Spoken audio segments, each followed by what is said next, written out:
परम आदरणीय संत समाज, धर्मशिला माता एवं बहनों तथा देवियों, सभी के चरणाबिंद में रमेश दास का तिरेवार बंदगी साहे बंदगी साहे बंदगी साहे बंदगी।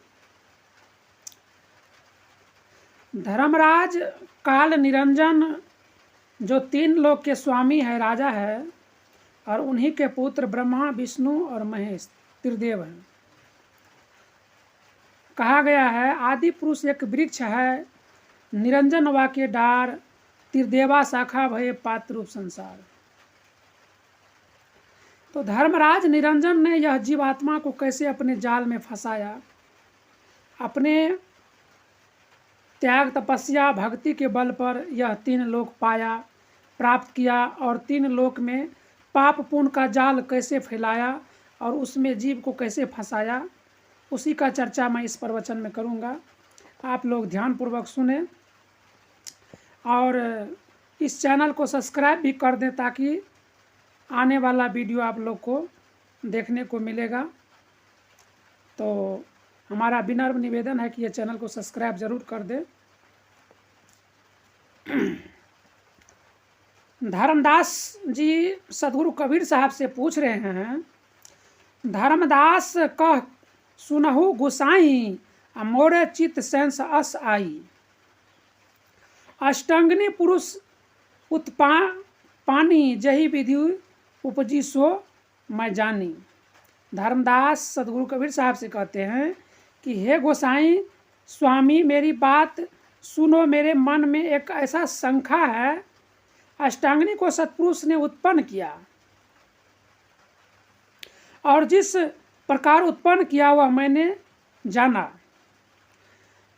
पुनीत ही ग्रास लिन धर्मराई, पुरुष प्रताप सो बाहर आई। सो अष्टांगिनी अस छल किन्हा, गोसी पुरुष प्रगट यम किन्हा। फिर उसे काल निरंजन ने ग्रास बना लिया और सतपुरुष के प्रताप से वह बाहर आई। उस अष्टांगिनी दुर्गा ने ऐसा धोखा क्यों किया कि सतपुरुष को गुप्त रखा तथा निरंजन को इस संसार में प्रकट किया। धर्मदास जी कबीर साहब से पूछ रहे हैं,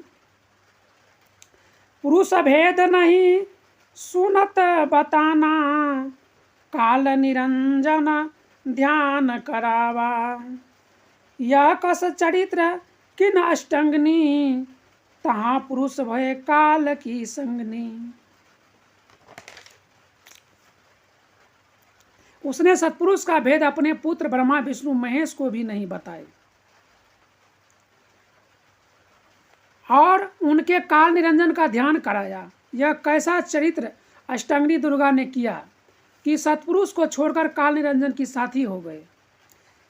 जिस सतपुरुष ने उसे बयाना उस पर उपकार किया, फिर उसने सतपुरुष का ध्यान क्यों नहीं कराया। धर्मदास जी कबीर साहब से पूछ रहे हैं कि हे गुरुदेव, जब परमपिता परमात्मा ने अष्टांगिनी दुर्गा को बनाया तो उन्होंने परमात्मा का नाम छोड़ के और काल का सेवा क्यों करने लगा। सदगुरु कबीर साहब अब धर्मदास को जवाब देते हैं प्रश्न का। धर्म सुनहु जन नारी सुभाऊ, अब तो ही प्रगट बरनी समझाहू। होए पुत्री जही घर माही, अनेक जतन परितो से ताही। सदगुरु कबीर साहब कहते हैं कि हे धर्मदास सुनो, नारी का स्वभाव है जो जैसा होता है, मैं तुम्हें अब वह प्रत्येक वर्णन करके समझाता हूँ कि घर में पुत्री उत्पन्न होती है, वह अनेक उपाय करके उसे पालन पोषण करता है। अपने बेटी का मनुष्य बहुत तरह से पालन पोषण करता है। जब वही बेटी को पति के हाथ पकड़ा देता है, किसी से शादी करवा देता है, फिर वह पत्नी जो है अपने पति के कहे अनुसार चलता है और अपने पिता को भूल जाता है। ठीक इसी प्रकार आदि शक्ति दुर्गा ने परमपिता परमात्मा को भूल गया और धर्मराज निरंजन के अधीन में रहकर उनका बात सुनना शुरू कर दिया। वस्त्र भक्ष सुख सेज निवासा, घर बाहर सब तही विश्वासा। यज्ञ कराए देव पितु माता, विदा की नहित प्रीति सोता था।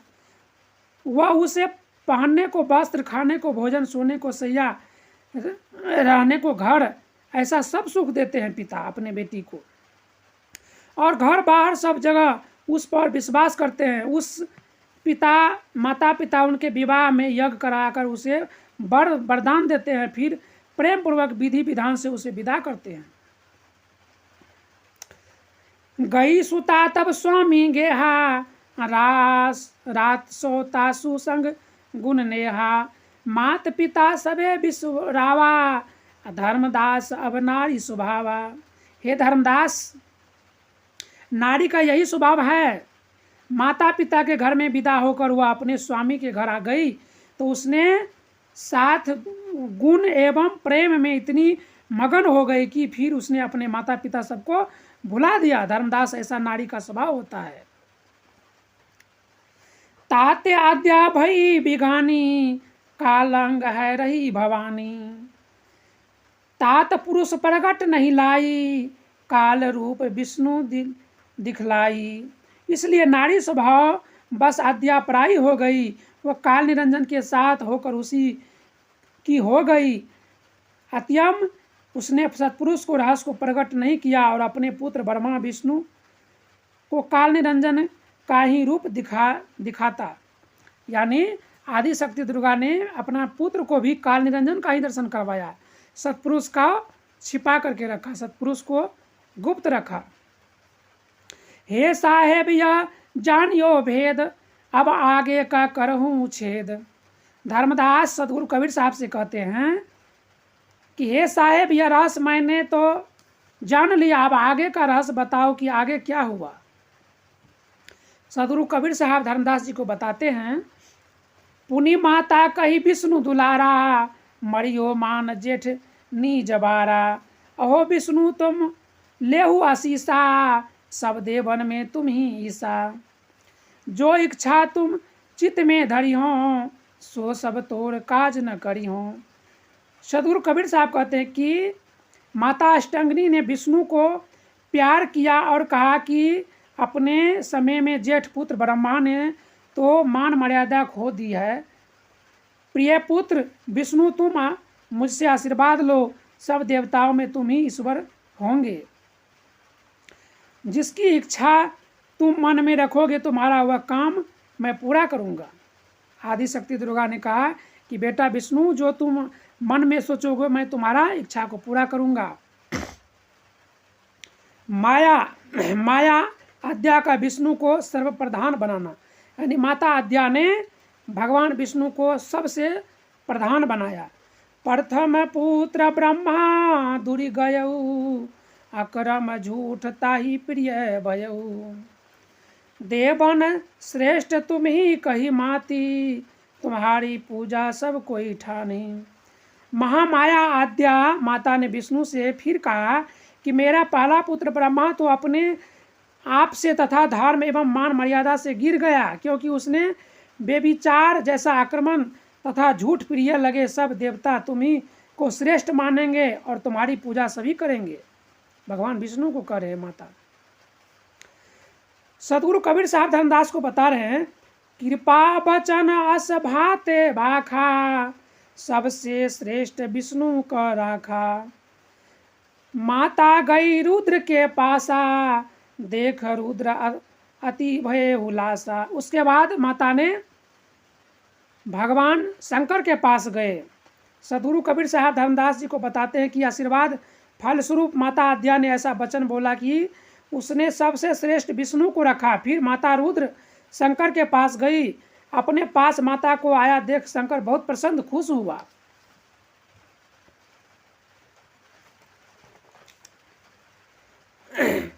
माता आदि शक्ति ने फिर महेश को वरदान दिया, भोले शंकर को वरदान दिया। पुनि लहुड़ा कहे पूछे माता, तुम शिव कहो हृदय की बाता। मांगहूँ जो तुम्हारे चिता भावे, सो तो ही देव माता फरमावे। दो पुत्र कह माता दृढ़ावा, मांग महेश जोई मन भावा।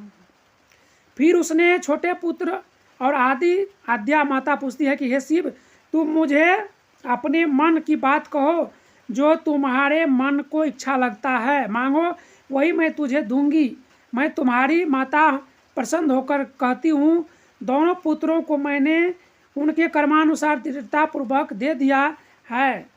महेश, जो तुम्हारे मन को इच्छा लगता है मुझसे मांग लो।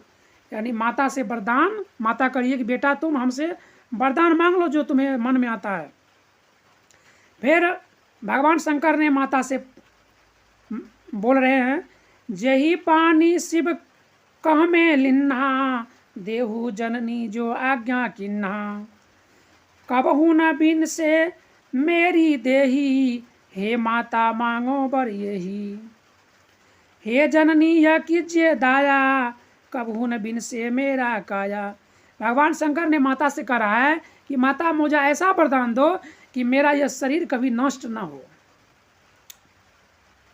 फिर माता ने भगवान शंकर को बोला, काष्टंगनी अस नहीं होई, दोसर अमर भयो नहीं कोई। कहूँ करहूँ योग तप पवन स्नेहा, रचे रहे 4 युग तुम्हारी देहा। जो लो पृथ्वी आकाश स्नेही, कबहू न बिन से तुम्हारी देही। माता अष्टांगिनी ने कहा कि ऐसा नहीं हो सकता, क्योंकि आदि पुरुष के अलावा कोई दूसरा अमर नहीं हुआ। तुम प्रेम पूर्वक पवन एवं संयम योग तप करो तो तुम्हारी देह 4 युग तक बनी रहेगी। तब जहाँ पर पृथ्वी आकाश होंगे तुम्हारी देह कभी नष्ट न होगी। धर्मदास सतगुरु कबीर साहब से पूछ रहे हैं, धर्मदास बिनती चित लाई, ज्ञानी मोही कहो समझाई। यह तो सकल भेद हम पाई, अब ब्रह्मा को कहो उपाई। अद्या साप नहीं कह दिन्ना, तेई पीछे ब्रह्मा कस किन्ना। धर्मदास ने मन लगाकर विनती की कि हे ज्ञानी सतगुरु कबीर साहब, मुझे समझा कर कहो, आपकी कृपा से तो मैंने यह सारा रहस्य समझ लिया, अब ब्रह्मा का वर्णन करो। माता आद्या ने उसे श्राप दिया था, उसके बाद ब्रह्मा ने कैसे किया। विष्णु महेश बड़े बर पाए, भये आनंद अति हर्षाए। दोनों जाने हरख मन किन्हा, ब्रह्मा भयो मान मद दिन्हा। धर्मदास मैं सब कुछ जानो, भिन्न भिन्न कर प्रगट बखानो। विष्णु और महेश दोनों ने जब वर पाया, वरदान पाया, तब उन्हें बहुत खुश आनंद हुआ, प्रसन्न हुए। सतगुरु कबीर साहब धर्मदास को कहते हैं, मैं उनके बारे में सब कुछ जानता हूँ, उसे अलग अलग कर वर्णन करता हूँ। श्राप पाने के कारण दुखित हो ब्रह्मा का विष्णु के पास जाना, अपना दुख कहना और विष्णु का उसे आश्वासन देना। ब्रह्मा को जो श्राप दिया माता ने, फिर वो विष्णु के पास गए। ब्रह्मा मन में भयो उदासा, तब चले गयो विष्णु के पासा। जाय विष्णु से बिनती ठाना, तुम हो बंधु देव प्रधाना। तुम पर माता भय दयाला, साप विवश हम भय बिहाला। ब्रह्मा विष्णु को कहते हैं कि हे विष्णु, तुम तो छोटे हो लेकिन हमसे प्रधान हो गए, क्योंकि माता ने मुझे श्राप दिया, मैंने कुकर्म किया, अपने कर्म से मैं नीचे हो गया और आप श्रेष्ठ हो गए। तो इस वीडियो को मैं यही रोकता हूँ। आने वाला वीडियो देखने के लिए इस चैनल को सब्सक्राइब जरूर कर दें।